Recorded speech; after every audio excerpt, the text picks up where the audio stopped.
반갑습니다. 거기서는 마스크 벗으셔도 됩니다. 그래요? 예, 거기는 예, 앞에 가림막이 있어서 편하실 것 같습니다. 우리 존경하는 문정수 목사님께서 이렇게 초청해 주셔서 너무 이렇게 몸둘다고 보니까 떨립니다. 한 가지 질문 하나 해도 되겠습니까? 네. 나는 1년에 3명 이상씩은 전도한다 하시는 분이 소환됩니다. 나는 실전에 3명 이상.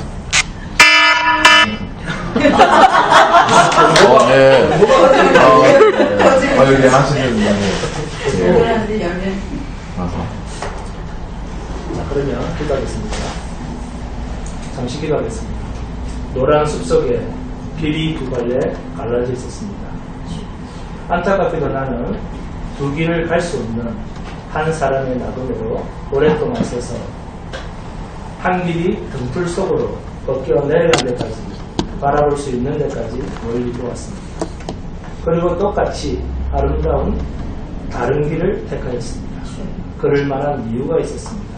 거기에는 풀이 더 익어지고 사람이 걸은 자취가 적었습니다. 훗날에 나는 어디에선가 이 이야기를 할 것입니다.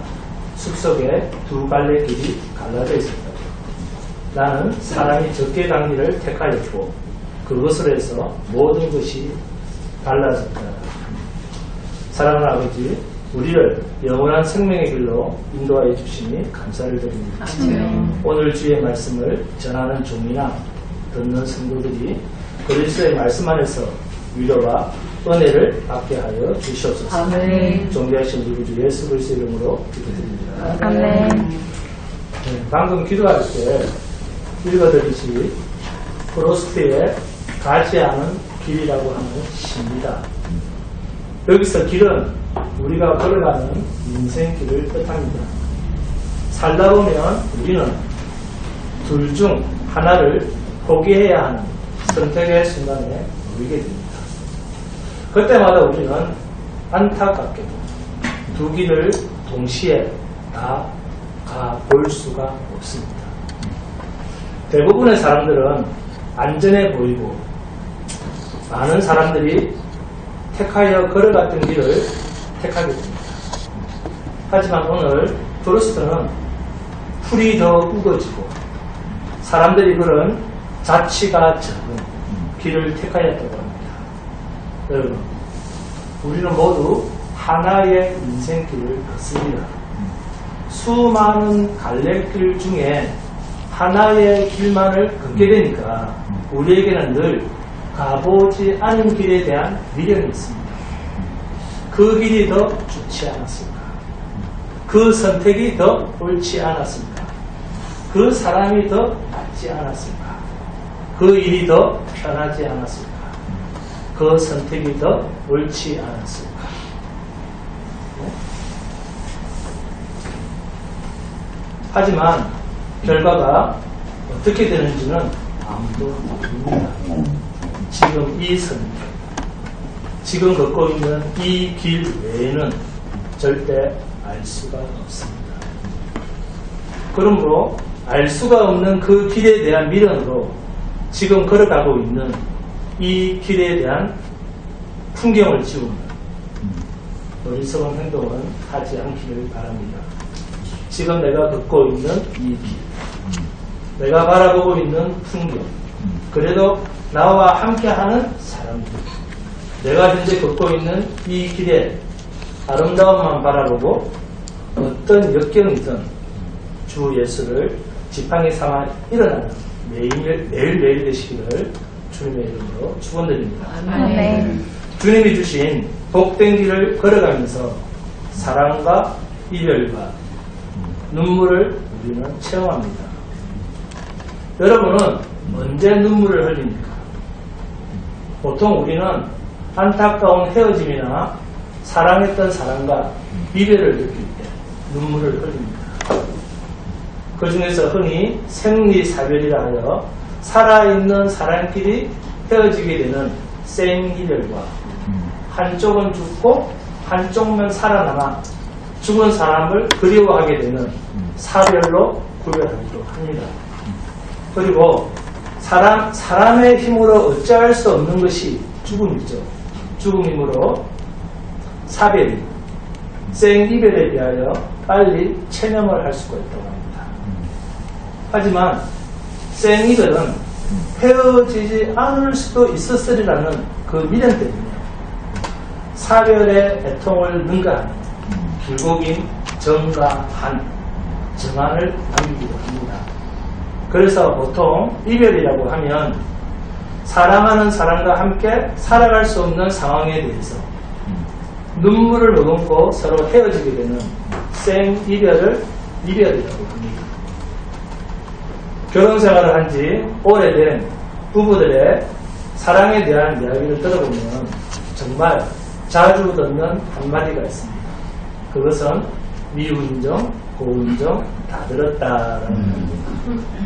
여기에서 미운정이라고 하는 아주 모순된 말이죠. 미운정. 이런 모순된 감정의 표현은 정이란 상대방을 향한 증오까지도 수용하고 포용하고 초월하는 사랑임을 나타내는 바입니다. 이 땅에서 하나님께서 우리에게 요구하시는 사랑은 이런 초월적 사랑입니다. 그 사람의 미움까지도 감사하는 사랑입니다. 여러분은 언제 눈물을 흘려보셨습니까? 그리고 그 눈물은 누구를 위해서 흘렸던 눈물이었습니까? 사랑 때문이었습니까? 미움 때문이었습니까? 복음 때문이었습니까? 아니면 내 신세를 한탄한 눈물이었습니까? 오늘 본문을 통해서 우리에게 복음의 눈물을 가르쳐주는 한 사람이 등장을 합니다. 하나님의 백성으로서 죽을 것 같이 가기 싫지만 가야만 하는 사람, 그 복음의 전도자의 마음을 읽으면서 복음을 위한 눈물이란 과연 무엇인지 이 저녁에 여러분과 함께 은혜를 나누고자 합니다. 오늘 본문에서 사도행전의 굵은 한 장면이 넘어갑니다. 실제적으로 21장부터는 로마로 앞선되어가는 바울의 결박의 장면이 가슴 찡하게 등장하고 또 사울의 실질적인 사역은 오늘 여기서 종료가 됩니다. 지금 그는 항구에 에베소 장로님들을 초청해놓고 그 장로님들과 마지막 작별 인사를 나누고 있습니다.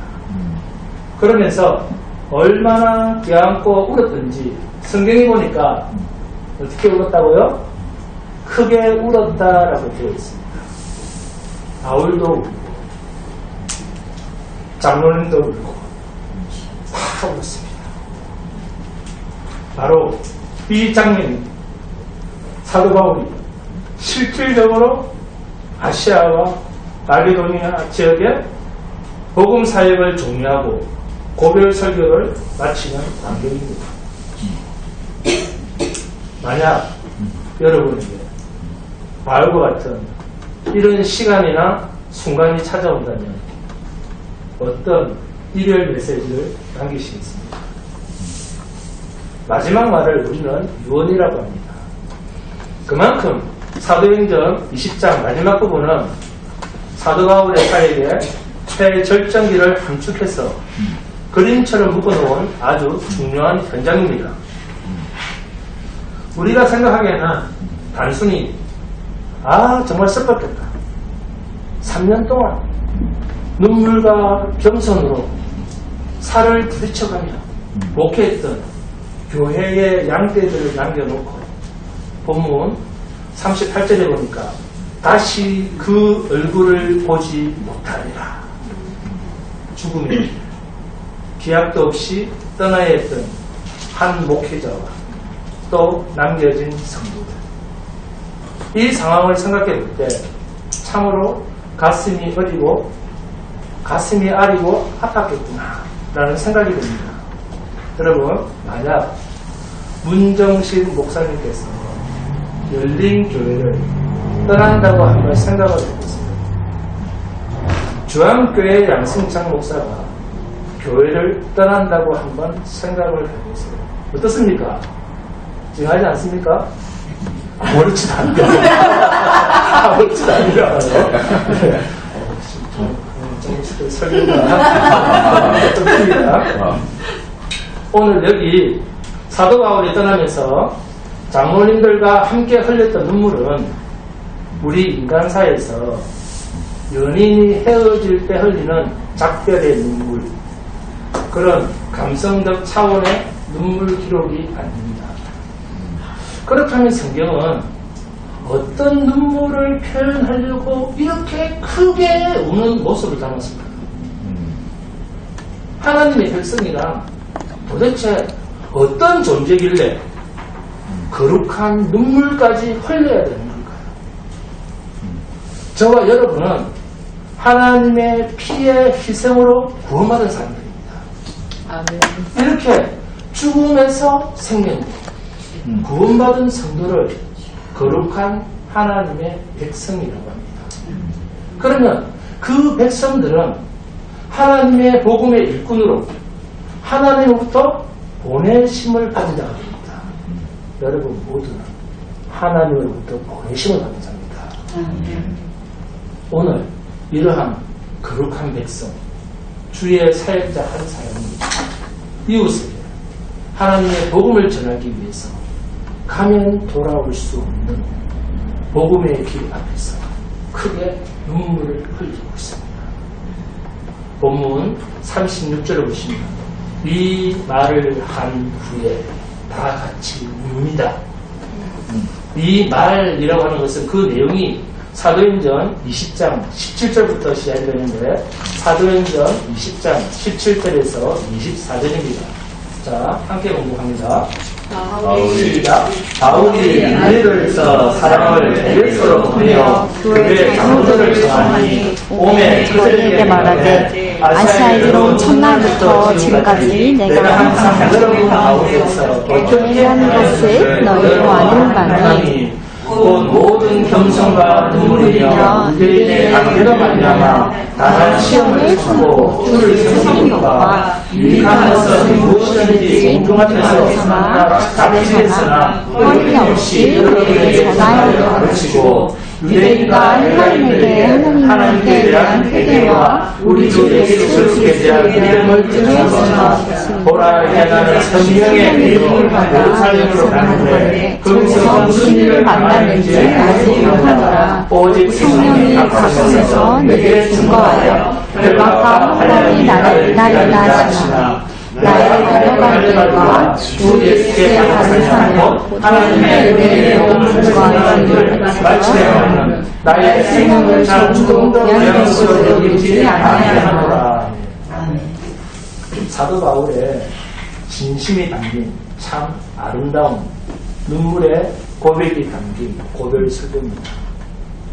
그런데 바울이 한 이 고별 설교 속에서 우리는 두 가지를 생각할 수가 있습니다. 첫째, 바울은 지금 예루살렘을 향하고 있습니다. 그러나 바울의 궁극적 목적지는 예루살렘이 아닙니다. 로마입니다. 사도행전 19장 21절입니다. 이 일이 있은 후에 바울이 마게도냐와 아가야를 거쳐 예루살렘에 가기로 작정하여 이르되 내가 거기 갔다가 후에 로마도 도와야 하리라 하고, 바울의 의도는 예루살렘에 갔다가 로마까지 가는 데 있어서의 자신의 비전이 아니라 하나님이 자신을 향하신 명령이었습니다. 그 명령에 성령의 매임을 받아 바울이 가게 됩니다. 그런데 가는 데 있어서 문제가 뭐냐면 한 가지는 행선지에 대한 문제고 또 다른 하나는 그곳을 가는데 성령께서 예고를 해주고 있다는 사실입니다. 어떤 예고입니까? 환난과 결박이, 다시 말해서 죽음이 너를 기다릴 것이다. 아니 목사님, 그러면 다른 지역으로 가면 되잖아요. 그럼 안 죽잖아요. 여러분, 가는 것도 하나님의 뜻이고 그곳에서 환난과 결박이 기다리는 것도 하나님의 뜻입니다. 바울이 예고를 해준 성령을 불순종한 것이 아니라 바울이 그 길을 가는데 마음을 다지고 죽음을 준비하도록 하나님께서 바울에게 예고를 해주신 것입니다. 너는 결국 로마까지 가야 한다. 예루살렘을 거쳐 로마까지 가야 한다. 그런데 그 길은 비단길을 깔아 놓았다거나 꽃길을 깔아 놓았다거나 그런 길이 아니다. 환난과 결박이 너를 기다린다고 내가 내게 미리 이야기를 해주는 것이다. 이 두 가지가 역설 같지만 바울에게는 피할 수 없는 사역의 행로였습니다. 자, 이제 가면 죽으리라는 것을 사도 바울도 알고 에베소에 있는 장로님들도 다 알게 되었습니다. 그래서 여기에 눈물의 의미가 새롭게 드러나고 있는 것입니다. 우리는 단순하게 이렇게 질문을 할 수가 있습니다. 그럼 안 가면 될 것 아닙니까? 여러분 여쭤보겠습니다. 안 가면 울 일이 있을까요? 없을까요? 네? 울 일이 없습니다. 죽음과 환난이 그리고 결박이 기다리는 것을 내가 안 간다고 포기하면 울 일도 없습니다.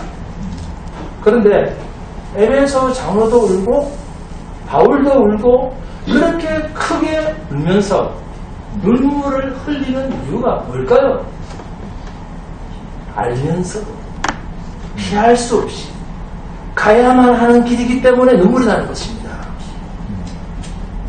바울이 흘렸던 눈물의 가장 첫 번째 의미와 이유가 여기에 있습니다. 나도 피하고 싶다. 내가 피하고 싶은 길인데 갈 수밖에 없는 부득불한 길이라는 거예요. 부득불. 여러분은 어떨 때 눈물이 납니까? 내가 그것을 내 힘으로 어찌할 수 없을 때 눈물이 나고 통곡이 터지죠.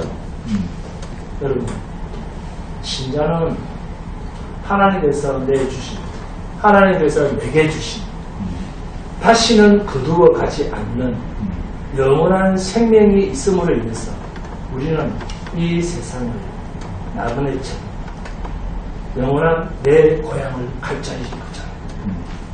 땅에서는 어느 한 곳도 머물러서 장막을 칠 생각 없이 살아가는 나그네신 분입니다. 그래서 신자는 이 육신의 죽음을 두려워하지 않고 이 육신의 장막을 속히 벗어날 것을 소원하는 자리예요. 왜? 이 육신의 죽음을 지나야 영원한 내 본향으로 들어가니까. 이것이 세상 속에 있는 성도의 강력한 힘입니다. 그래서 성도에게 있는 가장 놀라운 기적은 우리를 죄와 허물에서 영원히 죽었던 우리를 영원히 죽지 아니할 새 생명으로 살려놓은 이 기적입니다. 이 기적은 세상 사람들이 알 수 없고 세상 사람들은 경험할 수가 없습니다. 그러므로 신자라고 하면서 가장 불쌍한 사람은 하나님께서 우리 안에 두신 이 신비한 능력, 다시는 죽지 않냐 영원히 사는 이 기적을 이 세상을 살아가면서 제대로 누리지 못하는 사람, 그 사람이 가장 불쌍한 사람입니다.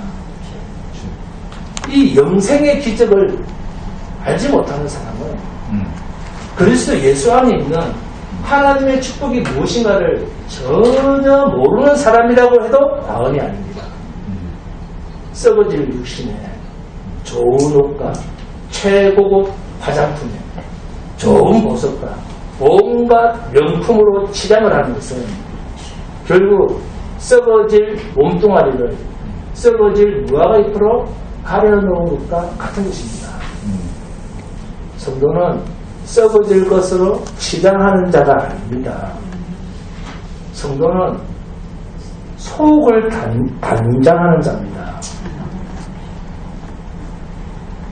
그리스도 예수 안에 있는 생명의 진리의 말씀이 우리의 속 사람을 담장하는 유일한 화장품입니다. 최고의 화장품. 명수목신. 우리 속에 진리가 없으면 영원한 생명의 나라가 어떤 나라인지, 그 나라가 내가 가야 할 고향인지 분별할 수 없습니다.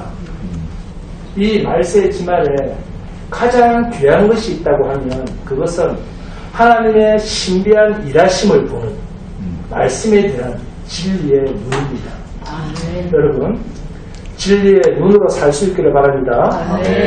출애굽기를 보면 하나님의 백성들이 애굽에서 나와 약속의 땅으로 들어갑니다. 가나안이라고 하는 말은 함의 아들의 이름입니다. 가나안, 함은 저주받은 자입니다. 그래서 가나안 땅, 그 땅에 의미가 있는 것이 아니라 애굽에서 나온 그들이 그 광야라는 곳에서 하나님을 알고 또 자기들에게 주신 율법의 의미를 깨닫고 죄된 인간의 몸으로는 도저히 하나님의 율법을 하나도 지키지 못한다는 사실을 알게 된 그들만이 모여 있는 곳, 그것을 약속의 땅이라고 합니다. 그래서 이 진리를 가진 자들이 가는 곳이 하나님의 나라입니다. 누가복음 17장 20절 21절입니다. 바리새인들이 하나님의 나라가 어느 때 임하나이까 묻거늘 예수께서 대답하여 이르시되 하나님의 나라는 볼 수 있게 임하는 것이 아니요 또 여기 있다 저기 있다고도 못하리니 하나님의 나라는 너희 안에 있느니라. 네? 스데반은 성도에게 있어서 이 역사와 시간이라고 하는 광야를 뭐라 불렀습니까? 교회라 불렀습니다. 그러면 여러분이 이 세상, 이 광야 교회에서 무엇을 해야 되겠습니까? 애굽에서 나온 1세대가 광야에서 다 어떻게 됐습니까? 그렇습니다. 다 죽었습니다. 그러면 약속의 땅, 가나안 땅에는 누가 들어갔습니까?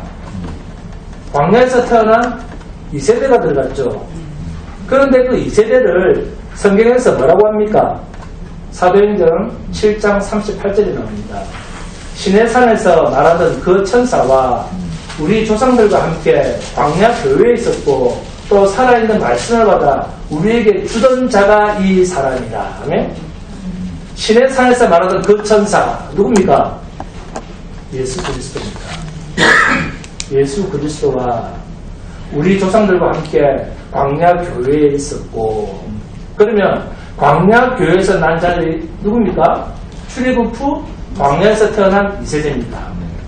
그 2세대가 광야 교회에서 난 자들입니다. 이 2세대가 하나님의 말씀으로 거듭난 자들이요, 남은 자요, 교회요, 믿음의 공동체입니다. 그렇다면 지금 성도요, 교회인 여러분은 무엇을 반드시 가져야 되겠습니까? 진리입니다. 말씀입니다. 힘써 여호와를 아시기 바랍니다. 사도행전 20장 32절을 보세요. 사도행전 20장 32절입니다. 지금 내가 여러분을 주와 및 그 은혜의 말씀에 부탁하노니 그 말씀이 여러분을 능히 든든히 세우사 거룩하게 하심을 그 모든 자 가운데 기업이 있게 하시리라. 이 말을 반대편에 세워서 한번 생각을 해보겠습니다. 여러분, 진리의 반대가 뭡니까? 마귀 새끼죠. 여러분, 사탄이 하나님을 두려워할까요? 두려워하지 않을까요? 두려워합니다.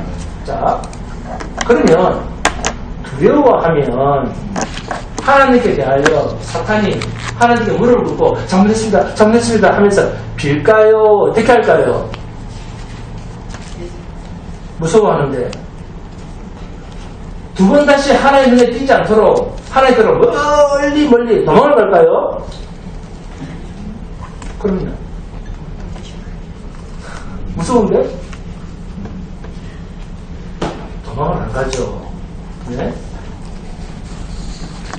사탄이 하나님을 두려워해서 그 두려움, 하나님을 두려워하는 그 두려움을, 자신의 두려움을 어떤 상대에게 나타냅니까?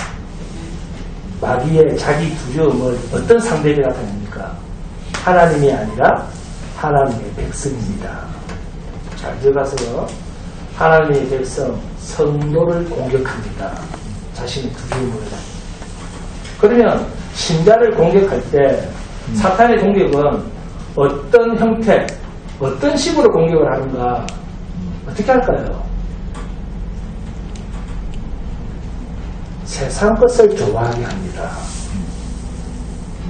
우리는 핍박과 고난만 사탄의 공격이라고 생각을 하는데 사탄이 하나님을 두려워해서 나타나는 형태는 성도의 어려움과 고난만이 아니라 그 반대로 세상과 세상 것을 뭐하게 한다? 좋아하도록 한다. 이것을 뭐라고 합니까? 유혹이라고 합니다. 멸망의 것으로 미혹, 죽을 것으로 미혹합니다. 생명의 것으로 미혹하는 게 아닙니다. 죽을 것으로 미혹합니다. 이 세상과 이 세상에 있는 것들은 하나님으로부터 온 것이 아니다라는 말은 이런 것들을 좋아하면 결국 망한다, 죽는다 그 말입니다. 광명한 천사는 우리에게 죽을 것으로 유혹합니다. 그 대표적인 것이 뭐죠? 여러분이 좋아하는 고백 안 합니까? 고백 안 합니까? 돈, 명예, 성공입니다. 사탄은 성도에게 육적 유혹과 영적 유혹을 다 합니다. 양쪽으로. 그런데 영적 유혹이 더 무섭습니다. 영적 유혹은 답을 찾을 경계가 모호합니다. 마귀는 성도를 믿음대로 살지 못하도록 공격을 합니다. 마귀가 바울한테도 그런 공격을 합니다. 그런데 바울은 그런 공격에 예리한 분별력을 가지고 다 막아냅니다. 어떻게? 사도행전 20장을 보니까 이제 자신은 로마가 아니라 먼저 예루살렘에서 핍박을 받다가 거기서 죽을지도 모릅니다. 그러면 3년 동안 눈물로 사역한 에베소 교회는 다시는 못 올지도 모릅니다. 사도행전 20장 31절입니다. 그러므로 여러분이 읽게요. 내가 3년이나 밤낮 쉬지 않고 눈물로 각 사람을 훈계하던 것을 기억하라. 지금 떠나면 두 번 다시 만날 수 없는 에베소 교회랑 헤어지는 바울이 초대 에베소 교회 목사로서 남은 장로들에게 사실 무슨 말을 하는 게 더 좋겠습니까? 여러분이 그 교회 목사였다면 내 바울 얼굴에 먹칠하지 않도록 잘 해주세요. 내가 교회를 이만큼 키웠으니까 여러분은 교회를 더 많이 키워서 오고 오는 세대가 부러워할 정도로 여러분이 만드셔야 됩니다. 이런 말도 할 수 있을 것 같지 않습니까? 이런 말도 할 수 있을 것 같은데 그런 말은 하나도 없습니다. 사탄에게 미혹을 받을 인간적인 말은 하나도 하지 않습니다. 인간적인 말은 하나도 없고 뭐라고 합니까? 사도행전 20장 32절입니다. 지금 내가 여러분을 주와 및 그 은혜의 말씀에 부탁하노니 은혜의 말씀과 주님이 영원한 나라의 기업을 있도록 반드시 여러분을 세우시고 지키실 것입니다. 하나님이 하신다는 거예요. 에베소 교회는 누가 지킨다고요? 주와 그 말씀이 얼마나 중요합니까? 바울은 사탄의 공격을 안 받는다 그렇게 말하지 않습니다. 교회도 사탄의 공격을 늘 받습니다. 바울은 지금 결박과 반란, 육신의 죽음이라고 하는 직접적인 공격을 받고 있습니다. 이제는 사탄의 하수인들에게 붙잡혀 복음의 증인 노릇을 더 이상 하지 못하도록 바울에게 죽을 때가 곧 닥칩니다. 사탄이 바울을 죽음에 이르게 합니다. 이렇게 사탄은 성도를 단순한 고난, 핍박, 경제적 공고함 이 정도는 아니고 육신의 죽음에까지 이르게 합니다. 바울은 이것을 알고 있습니다. 그러나 죽음, 우리에게는 뭐가 있습니까? 영생이 있습니다. 그러나 죽음, 그 다음이 없다고 하면 성도는 사탄에게 패배한 자가 됩니다. 그러나 육신의 죽음, 그 다음 성도에게 있습니까? 없습니까? 있습니다. 그 다음 부활은 사탄이 어떻게 할 수가 없습니다. 육신을 죽이는 데까지는 사탄이 할 수 있습니다. 사탄이 하나님을 두려워해서 하는 일이 세상 것을 좋아하게 하고 신자의 육신을 죽이는 데까지 공격을 합니다. 그러니까 성도가 죽음에 이를 만큼 사탄의 공격을 받는 것은 곧 뭐죠? 하나님의 강하신 역사가 우리에게 있기 때문에 마귀가 죽도록 공격을 하는 거예요. 이 사실을 모르면 죽음을 두려워하게 됩니다. 모르니까 죽음이 두려운 거예요. 죽음이 두려우니까 안 죽으려고 돈, 명예, 건강, 지식, 종교적 경건 등 여러 유혹에 대해서 속수무책으로 당하는 겁니다. 그렇게 되면 결국 사탄의 두려움을 자기가 막으려고 하게 되니까 자신에게서 뭐가 나온다? 새벽부터 종교심이 발동이 되는 거예요. 그러니까 하나님을 부르고 예수를 부르지만 정작 기도는 무엇을 요구하게 된다?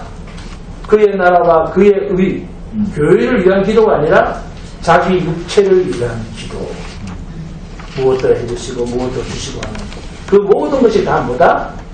사탄이 두려워서, 죽기가 두려워서, 하나님의 힘이 아니라 내가 기도해서 내가 막아보겠다고 하는 일단에 자기 방어 기질에서 터져나오는 종교적 기도를 하게 됩니다. 여러분, 우리는 이렇게 내가 어떻게 할 수 없는 이 공중 권세 잡은 자와의 싸움의 중앙에 우리가 있습니다. 싸움은 하나님이 하십니다. 내 힘으로는 도저히 어떻게 할 수 없는 이 말을 한 단어로 표현하면 뭡니까? 부득불입니다. 부득불. 이 말을 고린도전서 9장 16절에 바울이 말을 합니다. 내가 복음을 전할지라도 자랑할 것이 없으면 내가 부득불할 일임이라. 만일 복음을 전하지 아니하면 내게 화가 있을 것이로다. 인간 스스로는 하나님의 선한 일을 하지 못하기 때문에, 아니 하기를 싫어하기 때문에 하나님이 사명을 주시고 복음을 전하게 하시고 우리는 그분의 은혜로 부득불 복음을 전하는 것입니다. 오늘 바울이 흘리는 눈물의 의미도 이런 차원의 것입니다. 지금부터 가는 길, 로마로 향하는 길은 에베소 장로님들도 바울도 환난과 결박, 절망이 기다리는 죽음의 길이라는 것을 다 알았습니다. 알아도 부득불 그 길을 가야 하는 바울. 그런데 본문 37절, 38절을 잘 보세요. 아주 중요한 단어 하나가 등장합니다. 다 크게 울며 바울의 목을 안고 입을 맞추고 다시 그 얼굴을 보지 못하리라 한 말로 말미암아 더욱 근심하고 배에까지 그를 전송하리라. 여기 전송하다라고 하는 헬러 프로펜프라는 말은 그냥 사요나라, 알았으면 잘가, 아디우, 잘가, 이런 작별 인사를 했다, 그런 말이 아니라 잘 준비해서 보냈다, 그 말입니다. 죽음이 기다리는 로마의 길을 떠나는 바울, 힘써 3년 동안 눈물로 일꾼 에베소 교회, 사도 바울이 이 생떼 같은 양떼들을 남겨놓은 채 그의 설교 속에는 자식을 집에 덩그러니 홀로 남겨두고 떠나는 아비의 심정이 절절히 담겨 있습니다. 감독자들이여, 에베소 장로님들이여, 흉악한 이리 때가 와서 거짓 교리로, 이건 여러분 분별할 줄 알아야 됩니다. 교리에 대해서 확실히 알고 계셔야 됩니다. 거짓 교리로 이들을 유혹할지 모릅니다. 그러니 잘 감독하십시오. 정말 떠나는 아버지의 심정처럼 그는 애절한 사연을 남기며 떠납니다. 그리고 교회도 바울의 죽음을 향한 길을 위해서 잘 준비해서 보냅니다. 안 가면 그만일 텐데.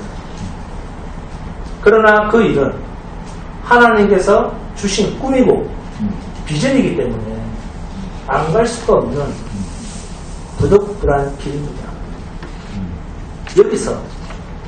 여기에 우리의 딜레마가 있습니다. 여기에 성도들의 삶의 역설이 있습니다. 우리도 일상을 살다가 보면 정말 하기 싫고 가기 싫은 일과 길들이 늘 우리를 속상하게 할 때가 있습니다. 원론적으로 말하면 안 하면 안 되는, 안 가면 안 되는 그런 길들이 우리를 기다리고 있습니다. 겟세마네 동산에서 마지막 밤을 보내는 예수님의 그 고백을 여러분은 어떻게 이해하셨습니까? 나의 하나님, 나의 하나님, 어찌하여 나를 버리시옵니까? 통곡하시며 겟세마네 동산에서 기도하시는 그날 밤의 기도, 그 기도는 절규였습니다. 그리고 마지막 외말이 아버지여, 할 수만 있다면 이 잔을 내게서 지나가게 하옵소서. 이게 예수님의 본심이었습니다. 그러나 십자가 죽음의 길을 가지 않으면 안 되는 것도 예수님의 진심이었습니다.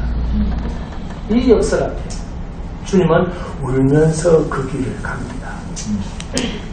이런 일들이 우리 인생에서 얼마나 많습니까? 예레미야는 성경의 아나도 출신이라고 합니다. 그곳은 유배지입니다. 예루살렘 중앙정부로부터 떠밀린 주류가 아닌 비주류, 그 정도가 아니라 유배된 사람들이 모여 사는 유배지입니다. 그곳의 후손이 예레미야입니다. 21살, 약간의 나이에 본인의 의지와는 상관없이 하나님의 말씀이 그에게 임합니다. 일방적으로.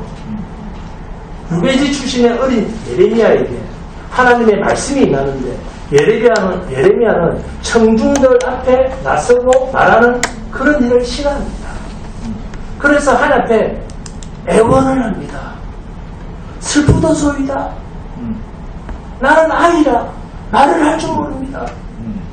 그런데도 하나님의 말씀은 일방적으로 임하면서 두려워하지 말라. 예레미야의 마음속에는 사실 두려움밖에 없었습니다. 그런데도 가서 저 메이저 그룹을 향해서 하나님의 백성들의 주류라고 하는 저들을 향해서 저 백성들을 향해서 말씀을 선포하라. 얼마나 싫었을까요? 얼마나 죽음처럼 피하고 싶은 일이었을까요? 조건을 내세우며 목사님 전도하기에 교회가 너무 작아요. 조건을 내세우며 우리가 전도를 하지 않듯이. 그래서 예레미야가 어떻게 갑니까? 울면서 부득불 갑니다. 그래서 예레미야를 뭐라고 합니까? 눈물의 선지자라 부르는 거예요. 사랑하는 열린교회 중학교의 성도 여러분, 우리에게도 울면서 가야 할 길이 있습니다.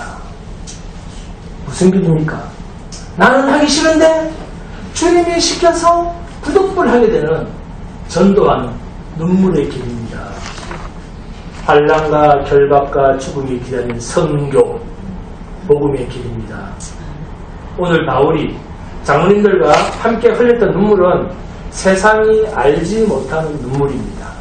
사도행전 20장 35절에서 37절을 보시면 범사에 여러분에게 모범을 보여준 바와 같이 수고하여 약한 사람들을 돕고 또 주 예수께서 친히 말씀하신 바 주는 것이 받는 것보다 복이 있다 하심을 기억하여야 할지니라. 이 말을 한 후 무릎을 꿇고 그 모든 사람들과 함께 기도하니 다 크게 울며라고 되어 있습니다. 무슨 뜻입니까? 이 눈물은 자기 처지와 한탄을 넘어선 이웃의 생명을 위한 거룩한 눈물이었다 그 말입니다. 오늘 우리가 여기서 두 가지를 주목할 필요가 있습니다. 첫째, 우리 신자의 인생길은 언제나 비단길, 꽃길만 깔아놓은 것이 아니다. 정말 어려움이 예상되는, 그러나 부득불 가지 않으면 안 되는 길이 있다는 것입니다.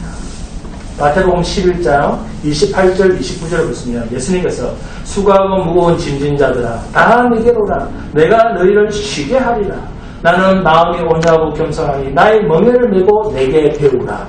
그리하면 너희 마음이 쉼을 얻으리니. 무슨 뜻입니까? 내게로 와라. 내가 그것을 잘 지고 갈 수 있는 비법을 알려주겠다. 그 말입니다. 너희의 십자가를 없애주겠다, 피하게 해주겠다, 그런 뜻이 아닙니다. 그것을 잘 지고 갈 수 있도록 내게로 와서 배우라는 말씀입니다. 이것이 주님의 초대입니다. 두 번째입니다. 두 번째는 문제가 한 가지 있습니다. 그 문제가 뭐냐면 그 길이 나를 위한 길이 아니라 내가 눈물 골짜기로 그곳을 통과할 때 그곳에서 하나님이 샘을 터져 주시겠다는 약속입니다. 그것은 내가 마실 샘이 아니라 나는 그 골짜기를 지나가면서 눈물을 뿌리고 지나가지만 시편 84편 6절 말씀처럼 그들이 눈물 골짜기로 지나갈 때 그곳에 많은 샘이 있을 것이며 이른 비와 복을 채워주시나이다. 네? 우리가 뿌린 그 눈물 골짜기가 다른 사람이 먹고 기운을 얻고 살아나고 회복할 수 있는 샘터로 터치하시겠다는 하나님의 약속의 말씀입니다. 그래서 사도 바울이 여기서 눈물을 흘리며 작별 인사를 나눌 때 했던 말을 우리가 기억해야 합니다. 사도행전 20장 35절 36절입니다. 범사에 여러분에게 모범을 보여준 바와 같이 수고하여 약한 사람들을 돕고 또 주 예수께서 친히 말씀하신다. 주는 것이 받는 것보다 복이 있다 하심을 기억하여야 할지니라. 이 말을 한 후 무릎을 꿇고 그 모든 사람들과 함께 기도하니 기도하고 다 울었다 그랬습니다. 분명히 우리도 눈물을 뿌리면서 피할 수 없이 지고 가야 할 길이 있습니다.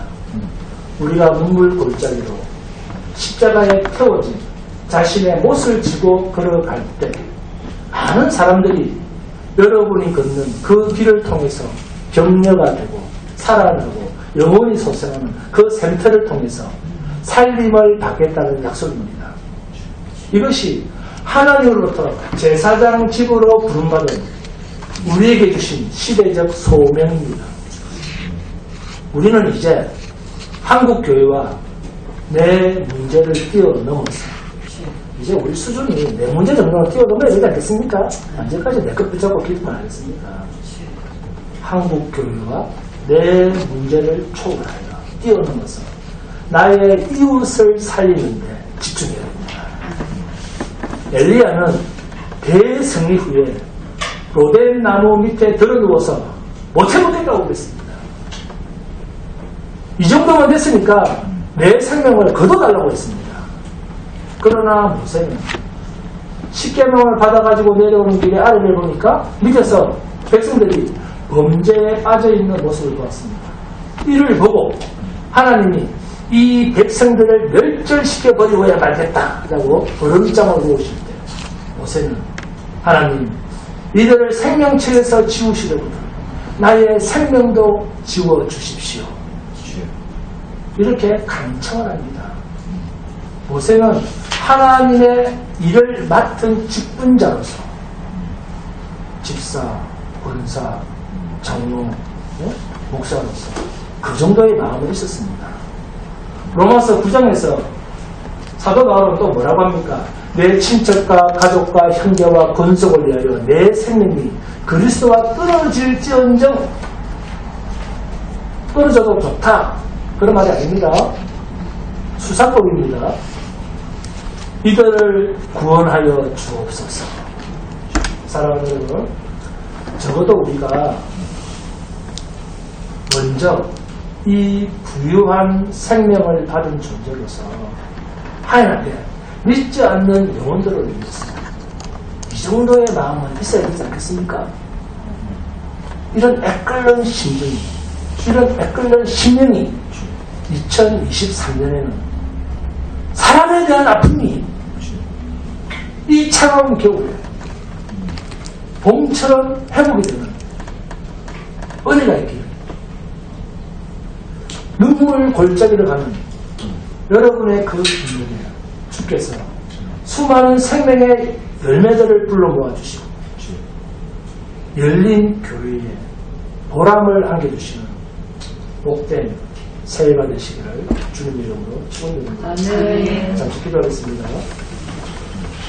범사에 여러분에게 모범을 보여준 바와 같이 수고에 약한 사람들을 돕고 또 주 예수께서 친히 말씀하신다. 주는 것이 받는 것보다 복이 있다 하심을 기억하여 할지니라. 그렇습니다. 하나님. 나는 복음에 거룩한 눈물이 없었던 사람이었습니다. 눈물이 없는 사람은 사랑하는 가슴도 없습니다. 바다까지 사랑해본 사람은 눈물을 사랑한다고 합니다. 주여, 내 인생의 바닥에 가시가 깔렸어도 양탄자가 깔린 방처럼 아늑함을 느끼게 하여 주옵소서. 그러나 아버지, 내 인생이 이제 더는 내려갈 수가 없습니다. 우리를 새롭게 회복시켜 주시옵소서. 실패한 사랑 때문에, 실패한 사업 때문에, 잃어버린 건강 때문에 이제 내 인생은 끝났다고, 내 인생의 밑바닥까지 내가 내려갔다고 낙담하며 그곳에 주저앉아 울지 않게 하옵소서. 희망조차 보이지 않는다고 실망하지 않게 하옵소서.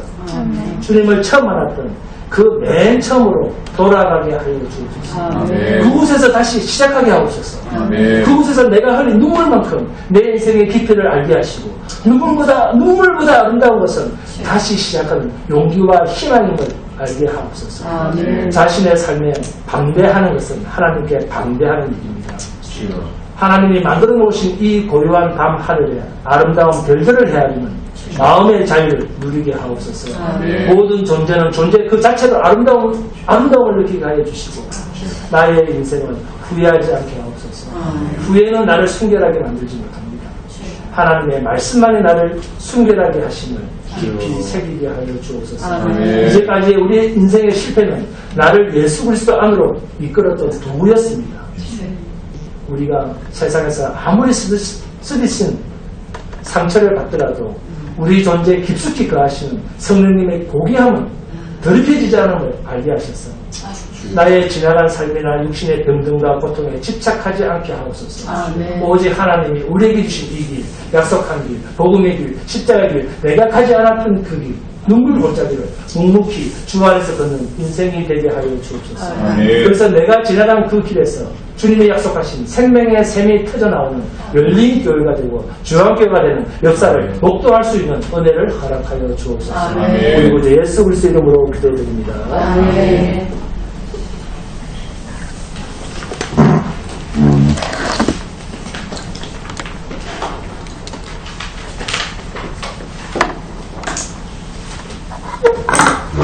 귀한 말씀 감사합니다. 함께 말씀을 기억하면서 아까 불렀던 찬송가 270장 우리가 지금은 나그네 되어도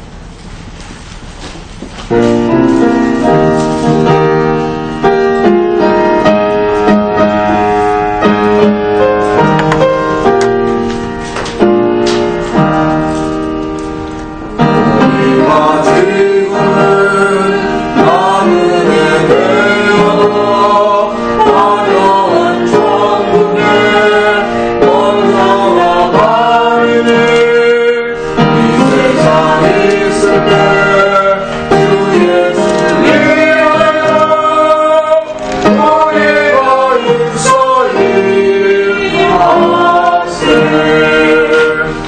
주를